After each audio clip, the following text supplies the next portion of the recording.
Liver જ્યારે damage થાય છે તો હવે એને રીજનરેટ થવાની એની ક્ષમતા હોય છે કે નહીં?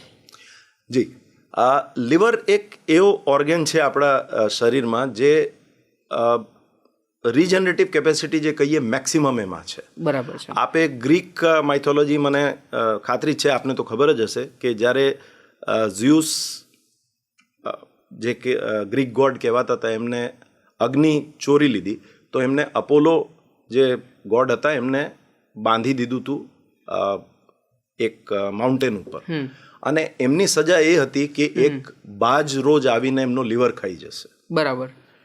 એટલે એ સાંજ પડે એટલે એ બાજ આવે, એમનો લીવર ખાઈ જાય, બરાબર, અને જતો રહે, અને નેક્સ્ટ મોર્નિંગ જ્યારે આવે ત્યારે એમનો લીવર રીજનરેટ થઈ ગયું. બરાબર. એટલે એ પીડા એમને ઓલમોસ્ટ ઘણા મહિનાઓ સુધી સહન કરવામાં આવી. આ તો એક માઇથોલોજીકલ વાત છે, પણ કોઈ એક દિવસમાં લીવર રીજનરેટ નથી થતું. પણ યદિ આપના લીવર 50%થી ઓછું ડેમેજ છે તો એ રીજનરેટ થઈ શકે છે. અચ્છા. એક આર્બિટ્રરી કટ ઓફ છે. એવું કહેવામાં આવે છે કે 50%થી વધારે લીવર ડેમેજ હોય એટલે સિરોસિસ છે. સિરોસિસ એટલે કે ઇરિવર્સિબલ, એટલે કે એ આપણે નથી કન્વર્ટ કરી શકતા હેલ્ધી લીવરમાં. પણ ધારો કે આપનો લીવર 30% ડેમેજ છે, 70% કામ કરે છે, તો એ 70%ને 100% સારું કરી શકાય. અને એ જ રીઝન છે કે લિવિંગ રિલેટેડ ડોનર ટ્રાન્સપ્લાન્ટ, એટલે કે ધારો કે આપને ભગવાન ના કરે પણ આપને લીવરની જરૂર છે ને હું આપને લીવર આપવા માંગુ છું. હવે આપણા બે પાસે એક જ લીવર છે, તો હું કઈ રીતે તમને આપું? કિડની તો લોકો પાસે 2 છે, એક આપી દીધી, મારું કામ બી ચાલ્યું, બીજાનું બી ચાલ્યું.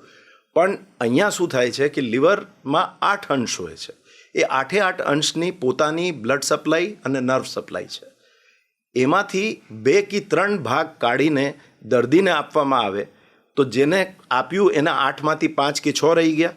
એ 5 કે 6 8 બની જશે 6 અઠવાડિયામાં, અને જેમને સારું આપવામાં આવ્યું છે 2 કે 3 અંશ, એ 8 બની જશે 2 મહિનામાં. એટલે લીવર પાસે રીજનરેટિવ કેપેસિટી પુષ્કળ છે. રાઈટ. એટલા માટે જ આપણે કહીએ છીએ કે આ વસ્તુઓ પ્રિવેન્ટેબલ છે, ટ્રીટેબલ છે અને રિવર્સિબલ છે, પણ 50% ડેમેજ ના થાય ત્યાં સુધી.